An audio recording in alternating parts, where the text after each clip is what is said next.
할렐루야. 이 시간 하나님께서 갚으시리라라는 제목으로 말씀을 전하겠습니다.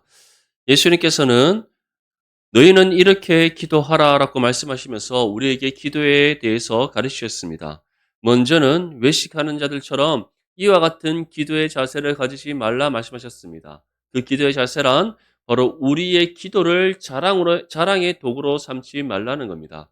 은밀한 중에 우리를 보시는 하나님심을 기억하며 시간과 장소를 구별하여 하나님께 기도하라. 그것이 바로 우리가 하나님 앞에 온전히 드려야 될 기도의 자세다라고 분명히 말씀하셨습니다.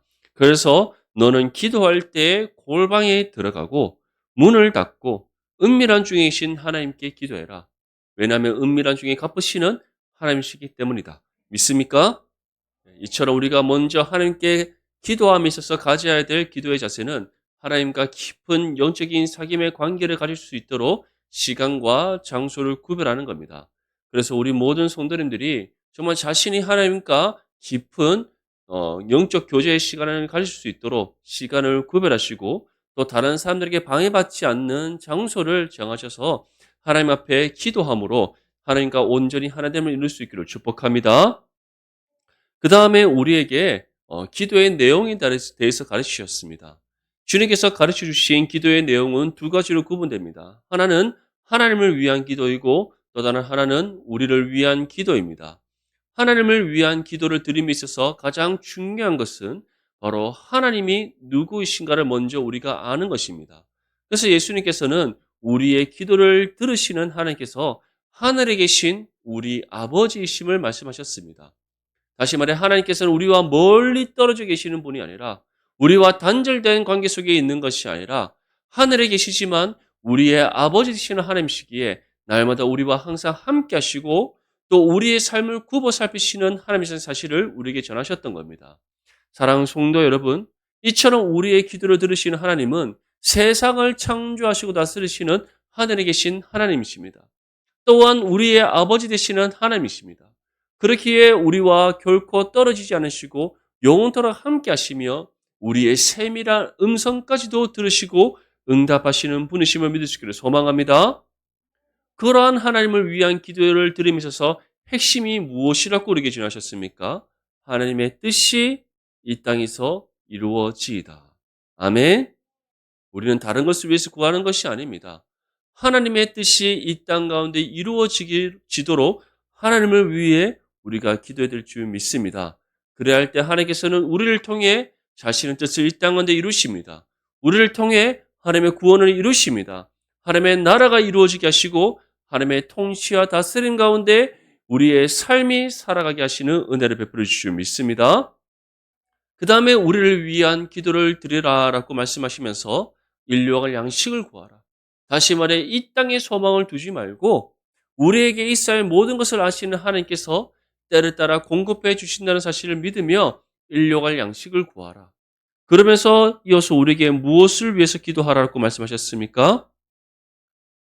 우리의 육신의 욕심을 내려놓고 하나님의 은혜를 붙잡으며 일용할 양식을 구하면서 하나님께 회개하라. 시험에 들지 않도록 하나님의 능력과 도움을 간구해라. 그리고 마지막으로는 이 모든 기도를 통해 오직 하나님만이 영광 받으시기를 기도해라. 그래서 우리가 하나님을 위한 기도이든 우리 자신을 위한 기도이든 우리의 모든 기도가 궁극적으로 무엇을 위한 기도가 되어야 되는 겁니까? 하나님의 영광을 위한 기도가 되어야 된다. 정말 저와 여러분들이 드리는 기도가 우리의 필요만을 구하는 것이 아니라 아니면은 우리에게 있어야 될 것을 아시는 하나님이심에도 불구하고 우리가 그 사실을 믿지 못한 채 우리의 것만을 우리의 욕심을 쫓아 기도하는 것이 아니라 정말 하나님의 뜻이 이 땅 가운데 이루어지기를 소망하는 그 마음 가운데 하나님의 영광을 위한 기도를 드리는 저와 여러분들이 될 수 있기를 소망합니다. 그래서 예수님께서는 우리에게 다음과 같이 말씀합니다.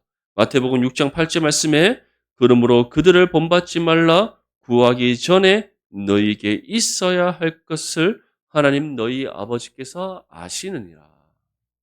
우리는 하나님의 뜻이 이 땅 가운데 이루어지기를 기도해야 됩니다. 또한 우리가 온전한 신앙의 삶을 살아갈 수 있도록 때를 따라 돕는 하나님의 은혜의 손길을 구해야 됩니다.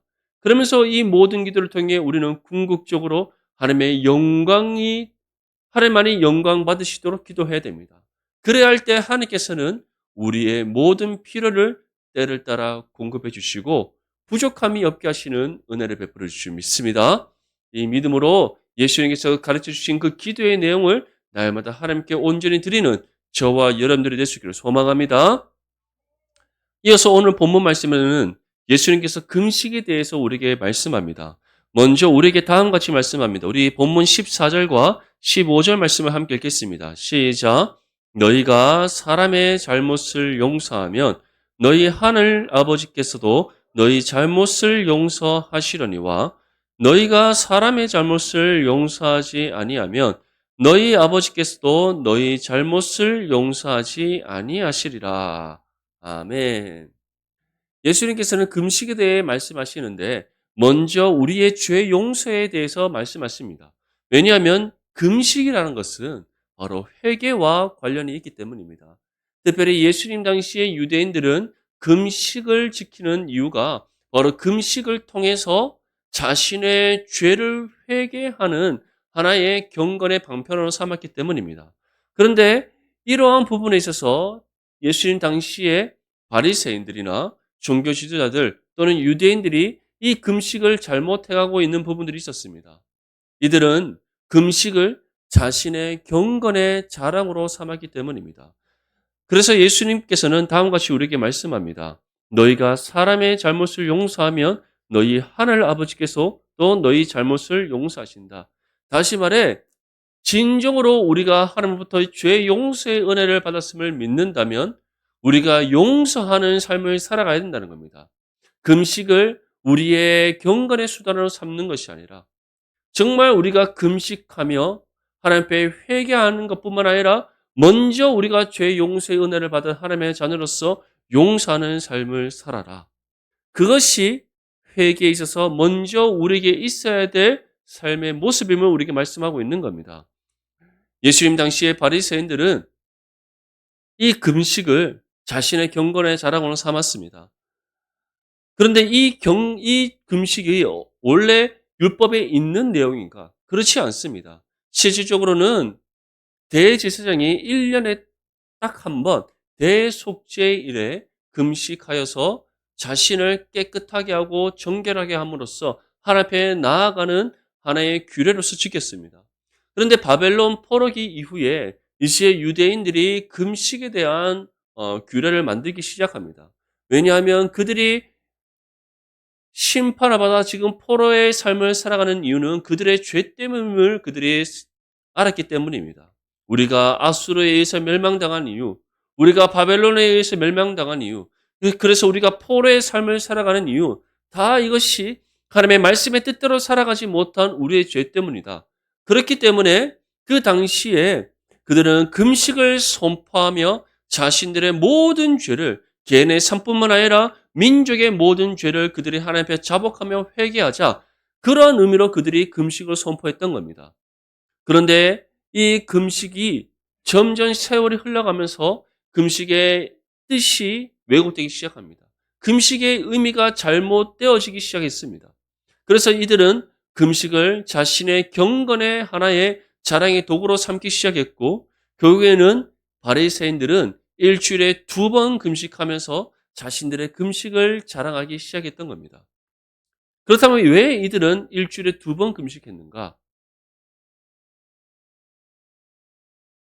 일주일에 월요일과 목요일 이 이틀을 금식을 했는데 목요일은 모세가 시내 산에서 하나님으로부터 율법을 받기 위해 시내 산을 오른 날이고 월요일은 그가 율법을 받은 이후에 시내 산을 내려온 날이다라고 그들이 추측했기 때문입니다. 이것은 역사적으로 근거 있는 내용이 아닙니다. 단지 그들 스스로가 모세가 이날에 시내산에 올랐을 것이고 이날에 시내산에서 내려왔을 것이다라고 추측하며 월요일과 목요일을 금식의 날로 지정하여서 금식을 하도록 했던 겁니다. 그런데 이러한 금식에 대한 전통이 교회는 어떠한 것으로 변질되었던 겁니까? 자신들의 경건을 자랑하는 도구로 변질되어졌던 겁니다. 그래서 예수님께서는 이러한 부분을 지적하면서 너희가 금식을 통해서 진정으로 회개한다면 먼저 우리의 삶에서 무엇이 있어야 됨을 말씀하는 겁니까? 우리가 그 죄 용서의 은혜를 받은 하나님의 자녀로서 죄를 용서하는 삶을 살아야 됨을 우리에게 말씀했던 겁니다. 그래서 15절 말씀에 보면 너희가 사람의 잘못을 용서하지 아니하면 너희 아버지께서도 너희 잘못을 용서하지 아니하신다. 너희가 단지 금식하며 회개하는 것으로 끝나지 아니하고 너희가 진정으로 하나님으로부터 죄 용서의 은혜를 받았다면 너희도 그 용서의 은혜를 실천하는 삶을 살아가야 된다. 행함이 없으면서 금식에 대한 전통만을 지키는 것은 잘못된 것이라는 것을 말씀하고 있는 겁니다. 사랑하는 성도 여러분, 정말 우리 모두가 하나님으로부터 죄 용서의 은혜를 받았음을 믿습니까? 중요한 것은 이 죄 용서의 은혜를 하나님께서 우리에게 어떻게 베풀어 주셨습니까? 우리에게 값없이 베풀어 주신 은혜의 선물입니다. 믿습니까? 이 사실을 우리가 믿는다면 우리 또한 어떠한 삶을 살아가야 되겠습니까? 우리에게 잘못한 사람들, 우리에게 실수한 사람들, 그들의 모든 잘못과 실수를 우리가 값없이 용서해 주어질 줄 믿습니다. 그래서 예수님께서는 기도의 내용에 있어서도 우리에게 무엇이라고 말씀하셨습니까? 우리에게 죄 지은 자를 우리가 용서함 같이 우리의 죄를 용서해 주시옵소서. 다시 말해 우리가 진정으로 주님 앞에 회개하기 이전에 우리가 죄 용서의 은혜를 받았다는 사실을 기억하며 용서하는 삶을 살아가야 된다는 겁니다. 그리고 우리가 하나님 앞에 정말 진정으로 회개할 때 하나님께서는 우리에게 어떻게 은혜를 베풀어 주십니까? 우리의 모든 죄를 용서하실 뿐만 아니라 그 받은 은혜를 실천한 우리의 삶을 기뻐하신다는 것을 기억할 수 있기를 소망합니다. 이처럼 예수님께서는 계속해서 반복적으로 우리에게 말씀합니다. 받은 은혜로 그치지 말고 그 은혜를 삶으로 실천하라. 우리가 삶으로 실천하면서 또 그 은혜를 구할 때 하나님께서는 더욱더 풍성하신 은혜로 우리 가운데 베풀어 주실 줄 믿습니다. 사도 바울은 우리가 받은 은혜에 대해서 다음과 같이 전합니다. 에베소서 2장 4절과 5절 말씀에 긍휼이 풍성하신 하나님이 우리를 사랑하신 그 큰 사랑을 인하여 허물로 죽은 우리를 그리스도와 함께 살리셨고 너희는 은혜로 구원을 받은 것이라. 하나님께서는 우리를 향한 사랑 가운데 우리에게 값없이 죄 용서의 은혜를 베풀어 주셨습니다. 구원을 선물로 주셨습니다. 우리는 이 모든 은혜를 거저 받았습니다. 그렇다면 우리는 이 은혜의 빚진 자로서 어떠한 삶을 살아가야 되겠습니까? 이 은혜를 삶으로 실천하는 삶을 살아가야 됩니다. 경건을 자신의 자랑의 도구로 삼는 것이 아니라 우리의 경건을 나타내는 도구로서 금식을 행하는 것이 아니라 정말 우리가 금식하며 회개함에 있어서 하나님 앞에서 우리가 먼저 용서하는 삶을 살아가야 된다는 것. 그러고 난 이후에 우리가 하나님 앞에 금식하며 회개할 때 하나님께서는 우리의 삶을 더욱더 기뻐 받으시며 한량없는 은혜와 사랑으로 우리의 죄를 용서해 주시는 사실을 믿을 수 있기를 간절히 소망합니다. 이어서 예수님께서는 본격적으로 금식에 대해 말씀합니다. 우리 16절 말씀 함께 읽겠습니다. 시작. 금식할 때 너희는 외식하는 자들과 같이 슬픈 기색을 보이지 말라. 그들은 금식하는 것을 사람에게 보이려고 얼굴을 흉하게 하느니라. 내가 진실로 너희에게 이르노니 그들은 자기 상을 이미 받았느니라. 아멘. 예수님 당시 바리새인들은 금식할 때 어떻게 금식했다고 우리에게 말씀하고 있습니까? 슬픈 기색을 보였고 또 사람에게 보이려고 얼굴을 흉하게 했다. 바리새인들은 이처럼 금식을 자신의 경건의 자랑의 도구로 삼았습니다. 지금 바리새인들이 자신의 경건을 자랑하는 도구로 삼는 것이 몇 개였습니까? 구제도 자신의 경건을 나타내는 도구로 삼았고 기도함도 자신의 경건의 자랑의 도구로 삼았고 이제는 금식까지도 자신의 경건의 자랑의 도구로 삼고 있습니다. 그래서 예수님께서는 바리새인들, 서기관들, 사두개인들을 비롯한 이 당시 유대교의 종교 지도자들을 가리켜 무엇이라고 표현하고 있습니까? 외식하는 자들이다. 하나님께 드려져야 될 영광을 중간에서 가로채는 죄인들이다라고 표현을 하고 있는 겁니다. 근데 지금 이 바리새인들이 자신의 금식을 나타내고 사람들로부터 자랑하기 위해서 어떻게 행동하고 있습니까? 슬픈 기색을 보였다.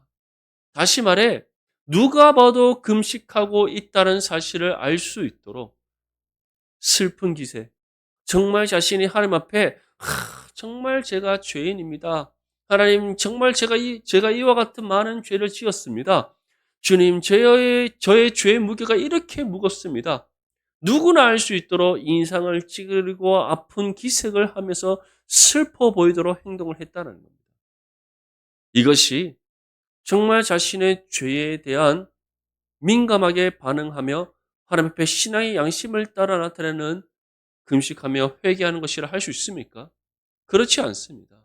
단지 정말 나보다 이와 같이 금식하며 회개하는 사람이 어디 있느냐? 그것을 자랑하고 나타내기 위하여서 겉으로 꾸며지는 행동에 불과했다는 겁니다. 그리고 얼굴을 흉하게 했다는 것은 얼굴을 씻지 않았다. 단정하게 외모를 꾸미지 않았다는 뜻입니다.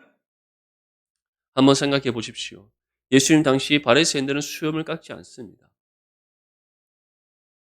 그러한 바리새인들이 평상시와 달리 아주 초췌한 모습, 씻지 않고 다듬지 않은 그런 얼굴로 누가 봐도 아파 보이고 슬퍼하고 괴로워하는 그런 표정을 지으며 금식하면서 거리를 돌아다니고 있습니다. 누가 봐도 바리새인이 지금 금식하는 시간을 가지고 있구나 알 수 있도록 이처럼 이들이 행동을 했다는 겁니다. 근데 예수님께서는 이러한 바리새인들의 금식에 대해서 무엇이라고 평가하고 있습니까? 진실로 너희에게 이르노니 그들은 자기 상을 이미 받았느니라. 하나님께서 기뻐하시는 금식이 아니라 하나님께서 들으시고 응답하시는 금식이 아니라 자신의 금식을 자랑하는 도구로 삼았고 이로 인해 하나님께 드려져야 될 영광을 그들이 중간에서 가로채는 죄를 범하고 있음을 우리에게 말씀하고 있는 겁니다. 사랑하는 성도 여러분, 이처럼 금식하며 회개함은 상대방에게 자랑하기 위해서 하는 것이 아닙니다. 우리가 하나님 앞에 회개하는 이유는 무엇입니까? 우리의 죄인됨을 인정하며 하나님 앞에 죄 용서의 은혜를 구하기 위해 회개하는 것입니다.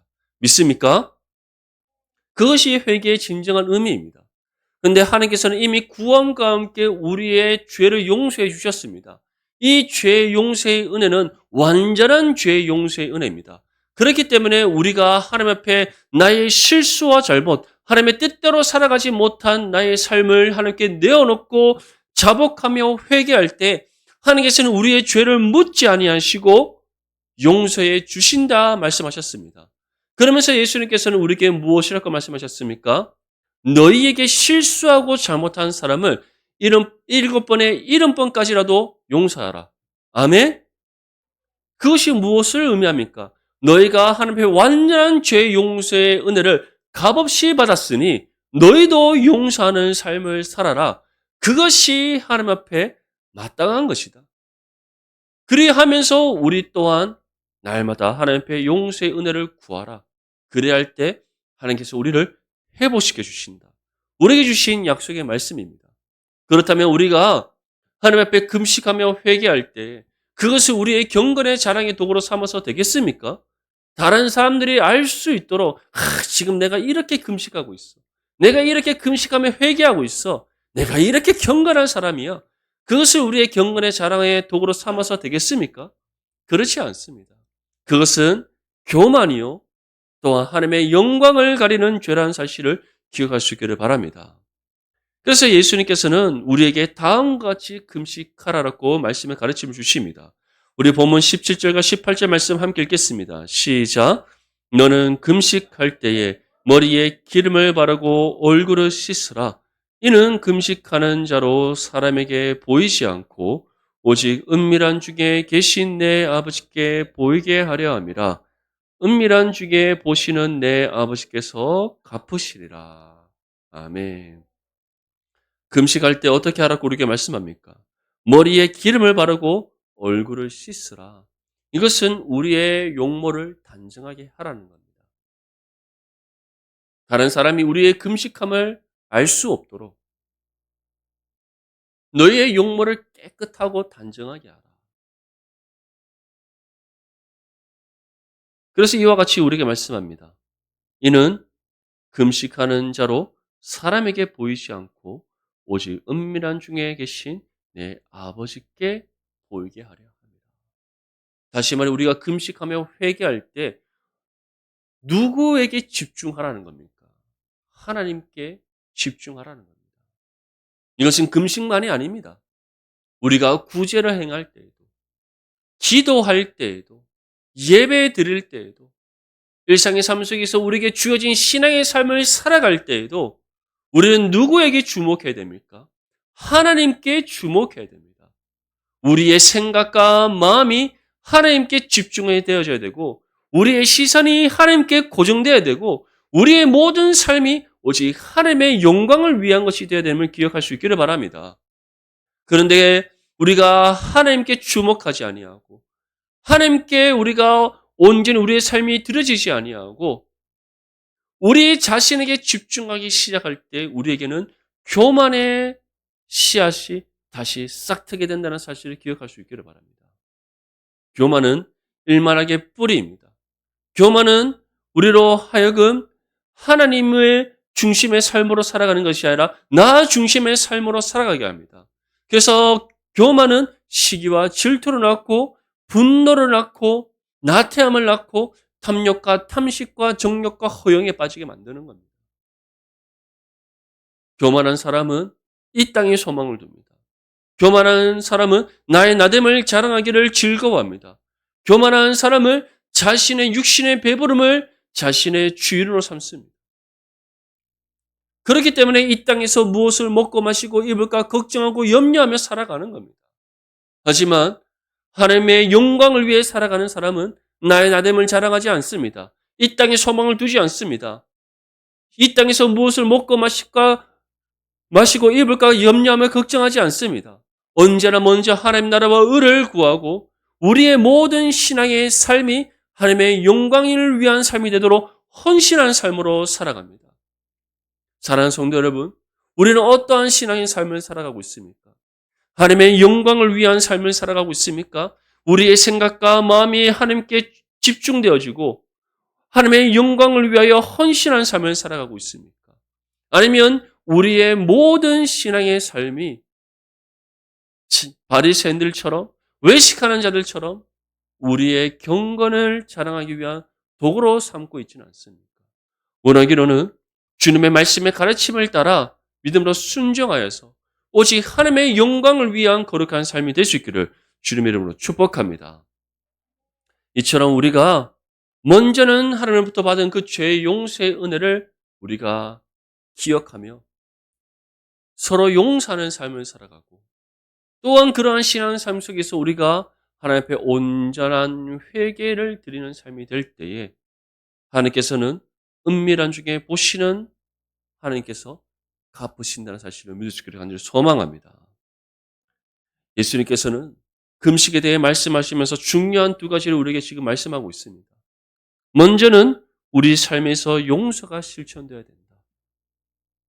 왜냐하면 우리는 하나님으로부터 죄 용서의 은혜를 값없이 받았기 때문이다. 그렇기 때문에 우리 또한 우리에게 죄 지은 자를 사여 줄 때에 용서하는 삶을 살아갈 때 그러한 우리의 삶을 하나님께서 기뻐 받으신다는 사실을 기억하면서 하나님으로부터 받은 그 죄 용서의 은혜에 합당하게 우리 또한 그 용서의 삶을 살아가는 믿음의 삶이 될 수 있기를 간절히 소망합니다. 또한 우리에게 무엇을 가르쳐 주셨습니까? 금식을 또는 우리의 모든 신앙의 삶을 경건의 자랑으로 삼지 않아야 됩니다. 이 사실을 기억하며 날마다 믿음의 겸손함으로 오직 하나님의 영광을 위한 삶이 될 수 있기를 바랍니다.